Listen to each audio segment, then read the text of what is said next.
नमस्कार, knocking-news.com में आपका स्वागत है। मैं हूं गिरिजेश वशिष्ठ। कर्नाटक विधानसभा के नतीजे आए। प्रधानमंत्री मोदी ने कांग्रेस पार्टी को बधाई दी। हर तरफ ये था कि भाई चलो अच्छा, एक शिष्टाचार मोदी जी ने भी बरतना शुरू कर दिया। हालांकि 75 साल से जब भी कोई जीतता है, हारने वाली पार्टी बधाई देती है, और मोदी जी ने भी कल बधाई दी। तो लगा कि ठीक है, नतीजों को स्वीकार कर लिया है। लेकिन 24 घंटे के अंदर एक ऐसा घटनाक्रम शुरू हुआ है जिससे साफ दिखाई दे रहा है कि बीजेपी आने वाले समय में कर्नाटक की सरकार को चैन से रहने नहीं देगी, और कर्नाटक की सरकार की मुसीबतों का इंतज़ाम उसने कर दिया है। एडवांस में ऐसे हालात पैदा कर दिए गए हैं कि सीबीआई जो भी कर्नाटक में मुख्यमंत्री बनेगा उसका जीना मुश्किल करेगी, और ख़ास तौर पर जो प्रदेश अध्यक्ष हैं कांग्रेस के कर्नाटक के, उनकी मुसीबतें तो एडवांस में बढ़ा दी हैं। क्या हुआ है, कैसे हुआ, आज इसको समझेंगे, इसका बैकग्राउंड समझेंगे, और ये भी समझेंगे कि किस तरह से पहले भी इस तरह के काम मोदी सरकार करती रही है। कहीं मत जाइए, चैनल को सब्सक्राइब कर लीजिए। मैं अभी हाजिर होता हूँ।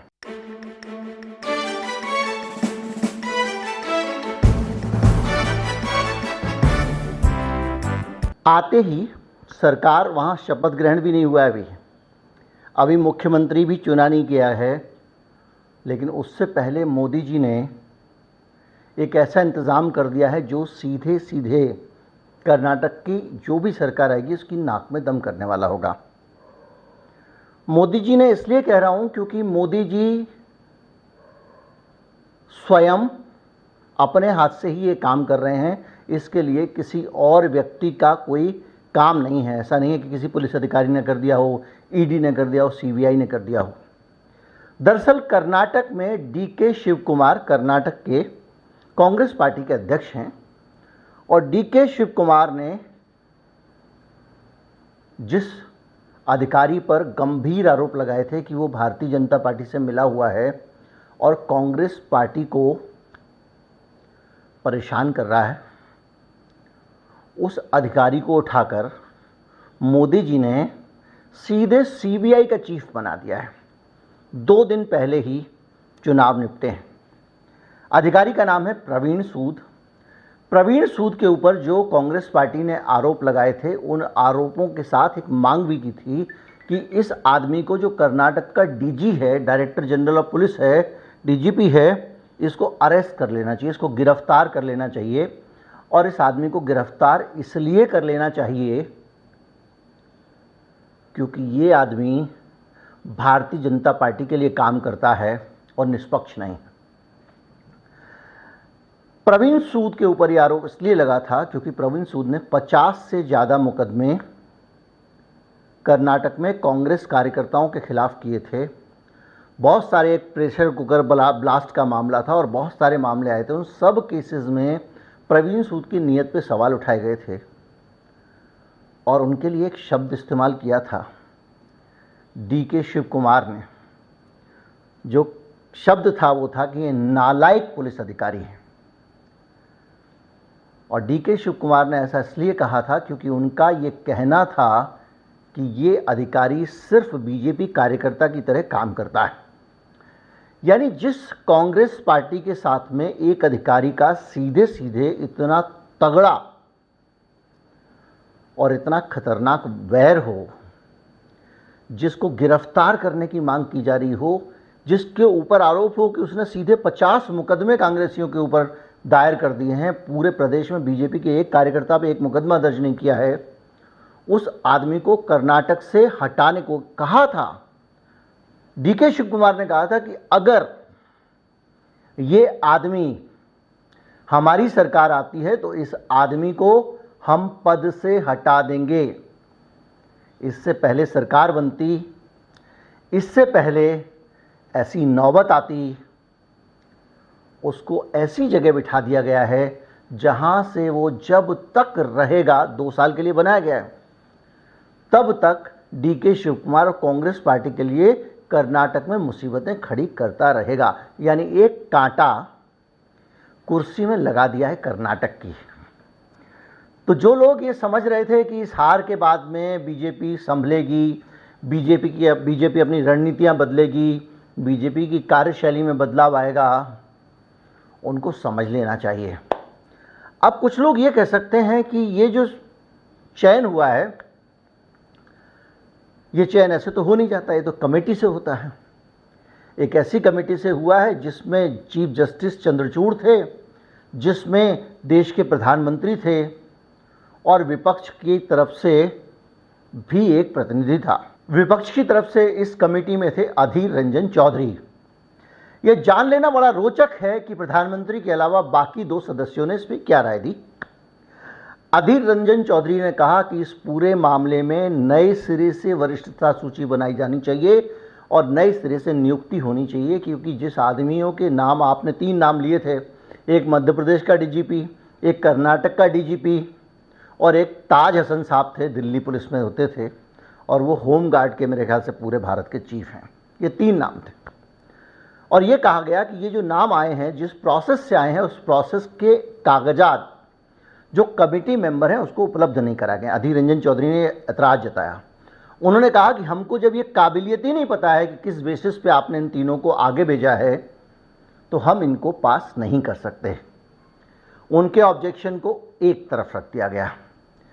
Chief justice of India Chandrachud साहब, अब उनकी समस्या ये है कि वो कहाँ अपनी टांग अड़ाएं, एक चंद्रचूड़ क्या क्या करे।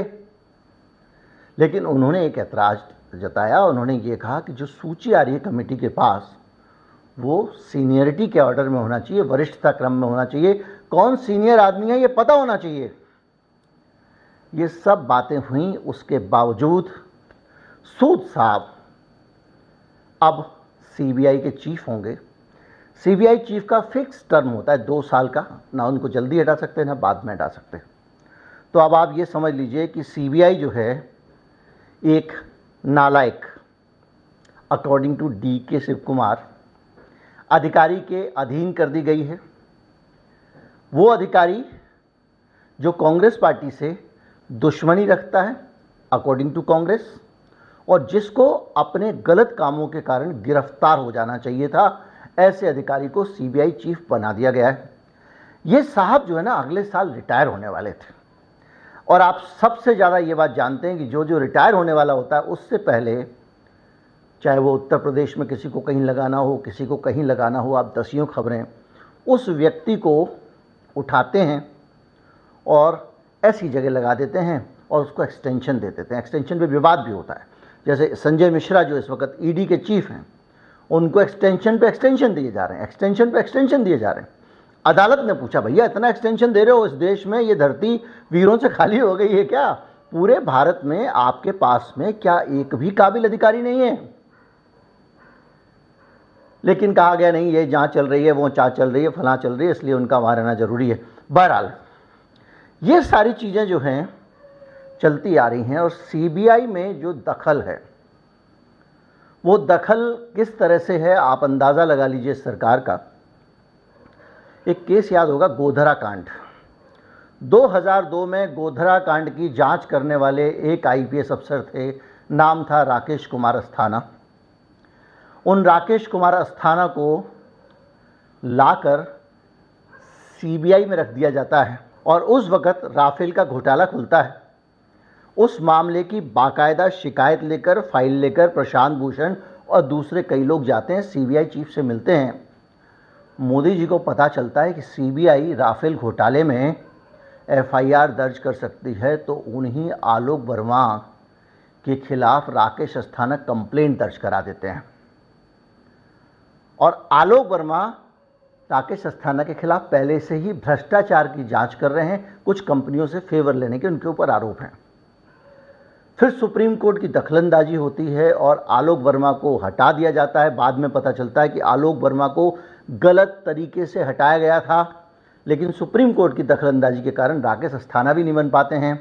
फिर राकेश अस्थाना को 2 जगह दी जाती हैं। एक जगह है नारकोटिक्स कंट्रोल ब्यूरो, जिसका काम है बॉर्डर पे जो पूरे देश में जिस तरह की ड्रग्स का, दूसरी चीज़ों का कारोबार होता है, उसको नियंत्रित करना। दूसरी जिम्मेदारी आती है बॉर्डर सिक्योरिटी फोर्स की, जो बॉर्डर से ड्रग्स वगैरह अगर तस्करी होकर अंदर आ रही हैं, हथियार अंदर आ रहे हैं, उनको रोकना। दोनों अलग अलग लोगों के पास हों तो आप जो है कन्फ्लिक्ट ऑफ इंटरेस्ट नहीं होता, आप आराम से चेक्स एंड बैलेंसेस रख सकते हैं। बीएसएफ की तरफ से अगर ढील हो रही है तो नारकोटिक्स कंट्रोल ब्यूरो पकड़ सकता है, लेकिन वो जिम्मेदारी एक ही व्यक्ति को दे दी गई और वो व्यक्ति गुजरात का साथ है, मैंने आपको बताया गोधरा की जांच कर चुके हैं, वहीं से आए थे, उसी कैडर के थे, मोदी जी दिल्ली लेके आए थे। और वो व्यक्ति बाद में याद कीजिए जब सुशांत सिंह राजपूत वाला केस हुआ तो जो 10-10 ग्राम पुड़िया में हर रोज उठा उठा के फिल्मी लोगों को रखा जा रहा था, उन पे दबाव बनाए जा रहे थे तरह तरह के। जिस आदमी को क्विंटलों में, हज़ारों किलो में, लाखों किलो में तरह तरह से ड्रग्स पकड़नी चाहिए, जिसको बड़े बड़े कंसाइनमेंट पकड़ने चाहिए, वो थानेदार हवालदार वाली जो पुड़िया बरामद वाले काम में लगा हुआ था और पूरी फिल्म इंडस्ट्री को बदनाम करने में लगा हुआ था। और उसके पास दोनों विभाग थे, यानी चाहे तो वहाँ से घुसे तो सीधे अंदर आए। बाद में जो अडानी साहब के पोर्ट पे जो कुछ हुआ था वो चीज़ें अलग हैं। इसके बाद में जब दिल्ली पुलिस का चीफ बनाया जाना था तो गृह मंत्री अमित शाह जी दिल्ली पुलिस का चीफ बनाकर भी उनको लेकर आए। तो किस तरह से एजेंसीज के बीच भी अंदर दखल है ये आप इससे देखेंगे और इससे आपको ये भी अंदाज़ा लगेगा कि इस देश की जो राजनीति है वो राजनीति किस तरह से इस देश की जो कार्यपालिका है उस पर पकड़ रखते हैं। एक आदमी कर्नाटक में रहता है और वहाँ किसी पॉलिटिकल अपोनेंट का जीना मुश्किल किए रहता है और इतना परेशान करता है कि उसकी गिरफ्तारी की मांग करने लगता है, वो नालायक कहने लगता है। और जब वहाँ उसी पार्टी की सरकार आ जाती है जिसके खिलाफ वो एजेंडा चला रहा था तो उस आदमी को बुलाकर देश की सबसे बड़ी जांच एजेंसियों में से एक सीबीआई का चीफ बना दिया जाता है। अब वो सीबीआई के चीफ बनेंगे और कर्नाटक के मामले में क्या होगा ये आप अभी से समझ लीजिए, यानी आप जान लीजिए कि कर्नाटक की सरकार बन के आई है, मोदी जी की हार है, मोदी जी के कारण हार है। कांग्रेस पार्टी ने तो यहाँ तक कह दिया कि मोदी जी के कारण 50% हम जीते हैं, अगर मोदी जी वहाँ जाके भाषण नहीं देते तो हमको कम सीटें मिलती हैं। तो आपको लग रहा होगा कि मोदी जी ने स्वीकार कर लिया है, हार स्वीकार कर ली है, इन सब चीज़ों को स्वीकार कर लिया है, लेकिन जो चीज़ें सामने आ रही हैं उसमें तो ये लग रहा है कि एक नया रायता फैलने वाला है। और इंतज़ार कीजिए, तमिलनाडु के जो गवर्नर, माफ़ कीजिए कर्नाटक के जो गवर्नर साहब होंगे ना, अभी वो भी बहुत डांस कराने वाले हैं। तेल देखिए, तेल की धार देखिए, इतनी सदाशयतापूर्ण राजनीति इस देश में नहीं रह गई है कि कोई चुनाव हार जाए तो आसानी से हार मान ले। उम्मीद करता हूँ वीडियो से आपको जानकारियाँ मिली होंगी, ज़्यादा से ज़्यादा लोगों तक पहुँचाएँ, चैनल को सब्सक्राइब कर लें। नमस्कार, जय हिंद।